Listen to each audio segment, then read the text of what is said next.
미국 노스캐롤라이나가 대차 대조포의 비트코인 보유를 연구하기 위한 법안을 통과시켰다. 이런 내용이 나와 있어서 이것도 상당히 흥미있는 내용이다. 지난번에 그 재무위원회에서 대차 대조포의 비트코인과 같은 이런 자산이 포함될 수 있도록 하겠다 하는 이런 것들을 말씀드린 적이 있었는데, 노스캐롤라이나에서 대차 대조포의 비트코인 보유를 집어넣도록 하기 위한 법안을 통과시켰다는 이런 얘기를 듣고 점점 우리가 원하는 길로 가고 있구나 하는 이런 걸 느꼈고, 미국 싱크탱크인 애틀란타 카운슬 보고서에도 전 세계 결제 98%가 차지하는 총 130개국에서 CBDC를 연구하고 있다. 이렇게 이제 CBDC가 이렇게 이제 전 세계 은행에서도 적용이 가능하도록 하고 있다. 이런 포인트를 썼는데, 이탈리아 중앙은행이 한마디 했던 것이 암호화폐가 갈수록 전통자산과 비슷한 역할을 하고 있다. 이거는 부정이 아니고 굉장히 긍정적으로 봐야 될 내용이고, 암호화폐는 높은 변동성과 리스크를 갖고 있으나 여전히 투자자들이 관심이 많다.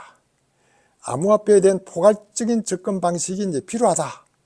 이렇게 이제 표현을 하면서 이분이 했던 말이, 그러나 국가 간 결제에서 우선적인 대안으로 꼽히는 스테이블 코인은 어떤 안정성도 입증되지 않았다.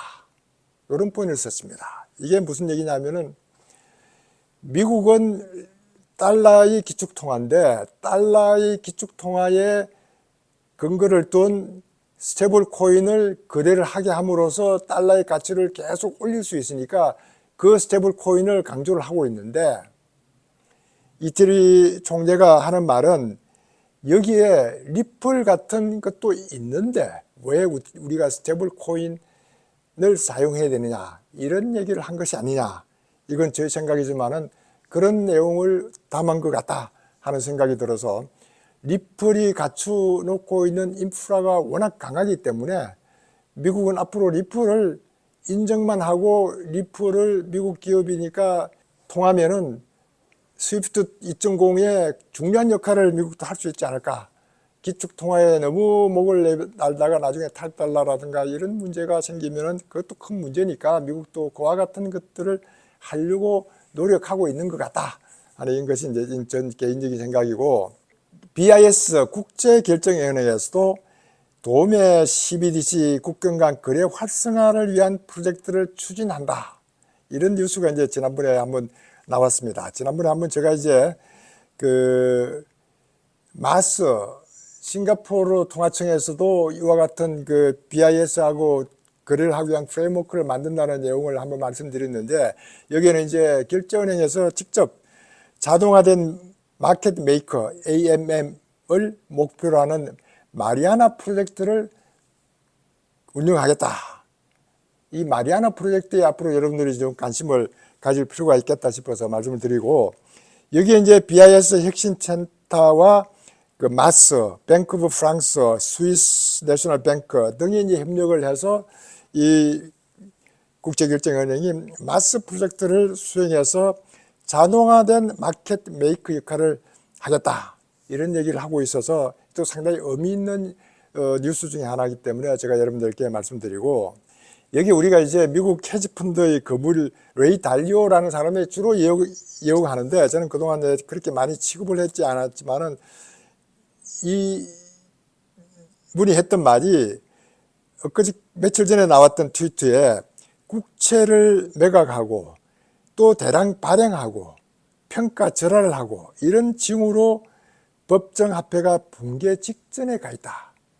여기에는 이제 달러라는 언급을 하고 있지 않지만은 거의 달러를 언급을 하고, 이렇게 이제 국채 매각으로 인한 수요와 공급이 이제 불균형이 일어나면은 통화 안정성에 우려가 생기고 대량으로 화폐를 찍어내고 국채를 매입해야 하는 이런 상황이 반복되고, 이렇게 해서 이제 국채 매각으로 인한 수요 공급 불균형, 대량으로 화폐를 찍어내는 이런 상황으로 인해서 평가 절하가 발생하면은 전반적으로 신뢰가 상실된다. 이러니까 앞으로 기업의 투자 포트폴리오에는 암호화폐가 포함되어야 된다는 것을 강조를 하는데, 이와 같은 그림을 이제 보여주면서 이렇게 이제 미국은 이 연준 파월 원장이 빚더미를 들고 있는 이런 그 그림을 위에서 비트코인만 제대로 활용을 하면은 구조를 할 수 있는데, 옆에서 브릭스는 공격을 하고 있고, 한 이 그림이 나온 지가 오래됐는데 저는 보면 볼수록 이 설명을 너무 잘하고 있는 것 같아서 여러분들에게도 한번 설명을 드리려고 이 그림을 가져와 봤습니다. 오늘은 후지츠 정보통신기술기업인 일본 통신기업입니다. 후지츠가 아시아개발은행과 R3 등과 공동으로 커넥션 체인을 사용 금융정권의 국경 간 거래의 효율성과 안정성 향상시키는 실증 실험을 실시해서 그 효과를 확인을 했다. 이런 부분이 있습니다. 정보통신기업에서 이렇게 금융정권의 국경 간 거래의 효율성 이걸 했다고 해서 확인을 했다고 하니까 이렇게 후지스에 관심을 우리가 좀 가질 필요가 있겠다. 이렇게 해서 우리나라의 KT와 SKT, LG, 유플러스인가 이와 같은 회사들도 요즘은 이제 그 메타버스라든가 이런 쪽에 관심을 가지고 있는 것 같은데, 이렇게 후지스 같은 역할은 아직은 아닌 걸로 봐서 국가가 좀 암호화폐, 이런 NFT, 이런 블록체인 기술에 좀 더 적극적이면 이런 기업도 달라질 텐데, 아직도 암호화폐는 부정적으로 보고 있기 때문에 이런 기업들이 들어오지 못하고 있을 때 일본은 이미 이런 통신기업도 이런 그 정권의 국경 간 거래 효율성까지 테스트하고 있다. 이런 게 참 아쉽고, 이렇게 후지스 자율적인 탈중앙화 사회를 지원하는 웹3 플랫폼을 출시했다. 그래서 일본은 이 웹3가 굉장히 활성화되고 있고 웹3를 정보 조직으로 만들려고 하고 있고 웹3가 엄청난 도움을 주고 있는데, 아직 우리는 웹3가 뭔지도 모르게 진행되어 가고 있는 이런 현실이 국가적인 차원에서 보면 굉장히 아쉽다. 이렇게 생각이 들고, 여기에 이제 아까 아시아개발은행과 R3 할 때 그 R3는 아드하라와 하이플레저 등과 함께 상호 운용성 솔루션으로 새로운 오픈소스 블록체인을 출시했다. 자꾸 이제 새로운 오픈소스를 이제 출시하고 충분히 다른 데서 사용할 수 있는 이런 오픈소스를 출시했는데, 그 오픈소스의 이름이 하모니아라는 겁니다. 여러분도 하모니아를 한번 확인을 해보시면 이게 뭔지를 알 수 있을 것 같고, 여기에 이제 어떤 회사들이 주로 참여를 하느냐.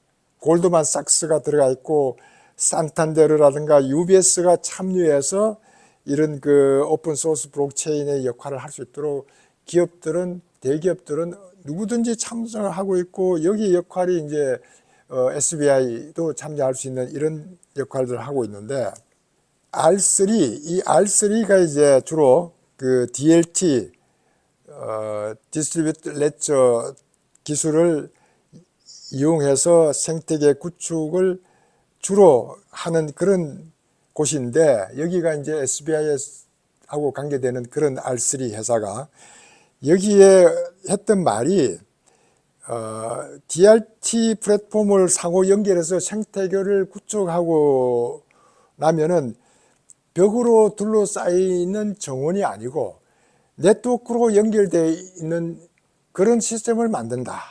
벽으로 둘러싸여 있는 정원, 요거는 우리 집이다 해서 벽으로만 둘러싸여 있는 것이 아니고, 이 벽을 완전히 오픈한 네트워크로 해서 이 남의 정원에 있는 것도 내가 볼 수 있는 이런 것들을 만들어 가야 되는 것처럼, 이런 플랫폼도 모든 플랫폼끼리 거래가 가능하도록 네트워크로 연결할 수 있도록 해야 된다. 이것이 이제 웹3가 만들어지면 브라우저의 우리 파이 네트워크의 웹3도 오픈만 되면 이와 같은 거하고 언제든지 연결이 될 수 있도록 우리는 지금 담장 안에서 놀고 있지만은 이 담은 언젠가 머물 수 있는데 아직은 아니다. 조금만 기다리면은 우리가 웹3 이 생태계를 만들었던 담장도 허물어서 다른 웹3 개발하고 있는 그 플랫폼과 언제든지 네트워크로 충분히 활용할 수 있는 가능한 거 아니냐.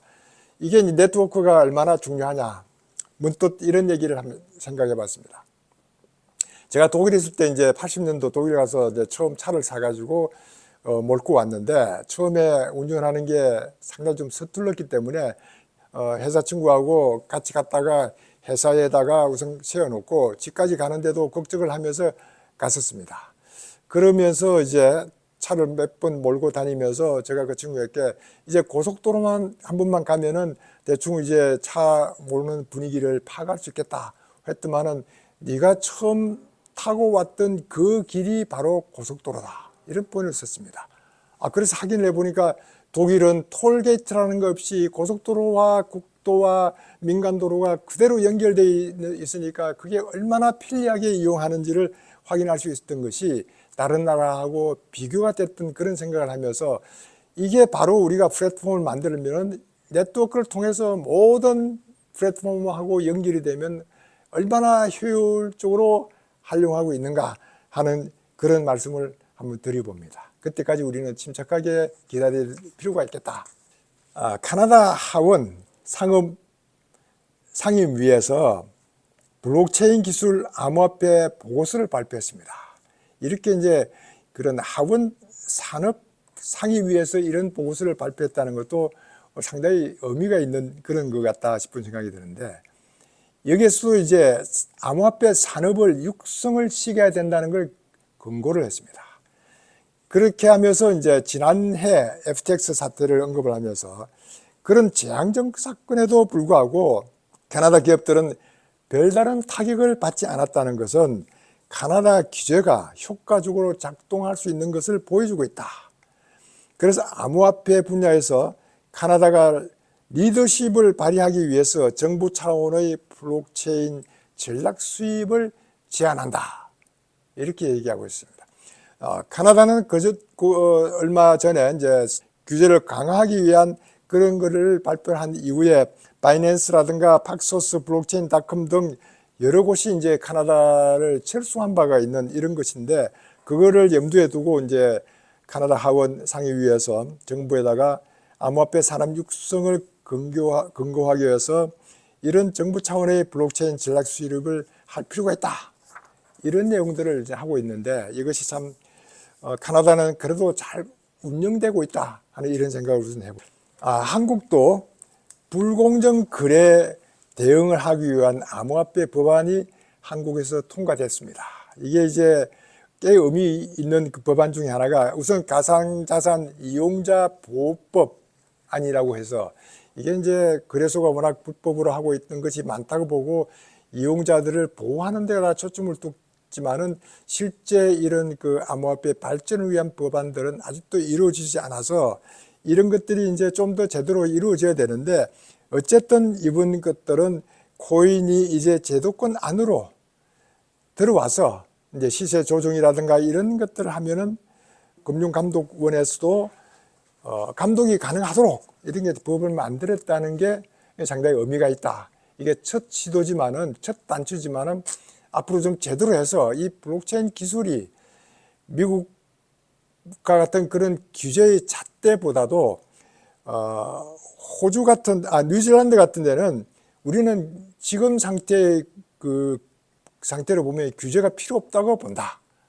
할 정도로 구태여 규제를 하지 않더라도 이런 암호화폐 산업은 잘 굴러가고 있다고 하는 이런 나라도 있는데 이런 그 규제에다가 너무 초점을 두는 것보다는 암호화폐 블록체인 기술의 발전에 초점을 두는 이런 그 캐나다 하원 상임위의 보고서를 좀 참고하면 어떠느냐 이런 생각이 우선 좀 듭니다. 그리고 이제 한국은행에서 내년에 민간 대상 소액 결제형 CBDC를 결제 실험을 하겠다. 민간 있게 하겠다. 이게 내년이면 얼마 남지 않았는데 그동안 물론 준비를 이제 오랫동안 해왔기 때문에 가능을 할 수 있는데, 민간에게 CBDC를 거래가 가능하도록 하겠다. 뭐 어떤 방법을 할지는 나와 있지만 않지만은 아마 카카오를 통하든지 카카오의 크립 같은 것이 이미 이제 활성화되어 있기 때문에 그런 것들을 좀 더 활성화시킬 수 있는 기회가 오지 않을까, 이런 생각이 들어서 카카오뱅크에서는 이제 글로벌 진출을 본격화하고 해서 태국을 선택해서 태국에다 상당히 이제 이렇게 활동을 하고 있는 걸 보고, 아직도 우리나라는 이런 그 여건이 마련되지 않기 때문에 태국을 본격 진출한다, 이런 표현을 쓰고 있는 것처럼 이제 우리도 톡에서 크립을 통해서 물건 거래가 가능한 이런 CBDC를 활용할 날도 얼마 남지 않았지 않느냐. 우리 파이오니어들은 그와 같은 데 좀 관심을 가질 필요가 있겠다 하는 생각을 우선 해봅니다. 또 이제 최근에 그 HSBC, 이게 이제 홍콩 상하이 은행인데 꽤 유명한 은행 중에 하나가 홍콩 최초로 개인 투자자에게 비트코인과 이더리움의 ETF를 허용하겠다, 이렇게 했습니다. 이게 이제 지난 1월 달에는 이미 이제 3등 비트코인 선물 액티브 ETF가 상장이 돼서 삼성자산운용소가 거기에 이제 참여하게 되고 뭐 등등 했는데, 이렇게 이제 우리 국내에서는 그런 게 불가능하니까 외국 홍콩을 이용해서 이제 삼성그룹에서도 이용하고 있는데, 그때만 해도 비트코인 암호화폐에 대한 굉장히 부정적인 것이라서 이런 거 삼성이 투자하는 것에 대해서 큰 뉴스거리였지만은, 지금은 상당히 이제 이런 것들이 암호화폐 거래가 많이 익숙해지는 이기 때문에 뭐 크게 큰 뉴스거리가 되지 않을 수도 있는데, 이렇게 이제 그 개인 투자자에게도 비트코인 이더리움을 거래를 할 수 있도록 ETF를 허용을 했기 때문에, 그러면서 이제 투자자 가상자산 의무 교육을 이수시켜야만 된다, 이렇게 이제 의무 교육을 이수시키려고 하고 있는데,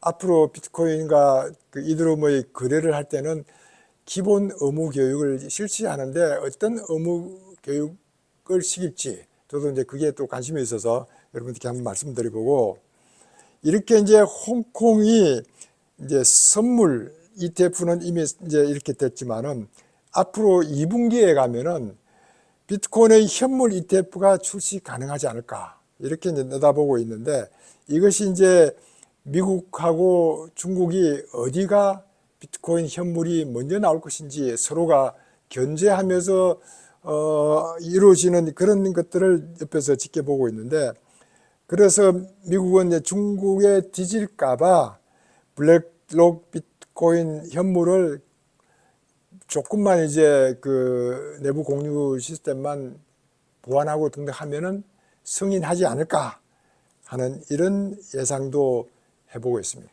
홍콩 웹3 타스크포스가 발족됐다고 어제 아마 뉴스가 나온 걸 보고 상당히 재밌는 뉴스다. 물론 예측을 할 수 있는 거지만은 이렇게 해서 홍콩이 웹3 타스크포스를 만들면서 블록체인 중심지가 될 것이다, 이런 얘기를 했습니다. 이건 이제 중국은 시진핑이 블록체인의 중심지라고 거기에서 얘기했던 거를 홍콩을 이제 그 테스트 베드로 해서 이루어지고 있기 때문에 홍콩의 블록체인 중심지가 될 것이라고 했던 것도 충분히 예측이 가능한데, 홍콩 재무장관이 웹3 타스크포스의 의장을 맡고 15명의 비공식 의원들을 꾸미고 있는데, 그게 이제 정보 관리라든가 규제, 금융 이런 기관들의 사람들로 이제 참여를 해서 웹3를 뒷받침하는 블록체인 기술을 금융, 무역 비즈니스에 이제 적극적으로 활용할 수 있는 이런 타스크포스를 만들다. 우리나라도 빨리 이렇게 웹3가 왜 중요한지, 왜 일본은 웹3를 가지고 이렇게 민간 기업도 참여하고 SBI 같은 이런 이제 그 앞서가는 이런 혁신 기업들도 참여하고 등등 하는지를 빨리 좀 눈치채고 우리도 했으면 좋겠다 하는 그런 아쉬움 때문에 제가 이런 말씀을 여러분들께 드리고, 이렇게 이제 웹3가 이만큼 중요하지만은 여기에는 웹3에는 많은 것이 포함되어 있고 거래가 가능할 수 있도록 모든 자산의 토큰화를 시키고 한다면 어떤 규제를 할 것인지 어떻게 법안을 만들 것인지 하는 것과 맞물려서 정말 복잡한 이런 시스템을 꾸려나가는데 거기에 가장 앞서가고 있는 웹3 파이네트워크의 그 웹3에 대해서도 우리가 너무 성급하게 빨리 안 가느냐고 독촉할 필요가 없이 아직은 우리 정원 내에서만 잘 가꾸면서 여러 가지 경험을 다 해보면서 이런 것들을 하다가 나중에 이제 오픈넷으로 가면은 그때 활용을 하면 된다. 저는 이렇게 보고 싶고, 앞으로는 이런 그 파이 코인, 파이 네트워크를 이름을 빙자해서 어떤 NFT를 만들고 어떤 그 뭐를 만들더라도 우리 파이 블록체인하고 연결되는 그 네트워크가 아니면은 앞으로의 가치가 별로 없기 때문에 뭐 예를 들면 파이코인을 이용해서 파이 NFT를 만들어서 뭐 폴리곤 매틱스를 쓴다든가 하면 이 파이하고는 전혀 관계없는 이런 시스템들이 된다는 것을 여러분들도 이해를 하시고, 파이 생태계 안에 들어와 있는 NFT가 만들어져서 내가 그걸 사고 팔고는 관심이 없지만은 우리의 생태계가 좀 더 활성화되면은 파이 가치가 그만큼 올라간다. 그러면 우리 파이오니어들의 소유주로서의 가치를 가진다. 이 정도만 생각하시고 앞으로 구매와 관련되는 이런 것들의 참여는 조금 신경을 쓸 필요가 있겠다 하는 이런 말씀을 우선 좀 드리면서, 오늘도 여러분들께 도움이 됐다면 좋아요, 구독 부탁드립니다. 여러분들 긴 영상 감사드립니다. 감사합니다.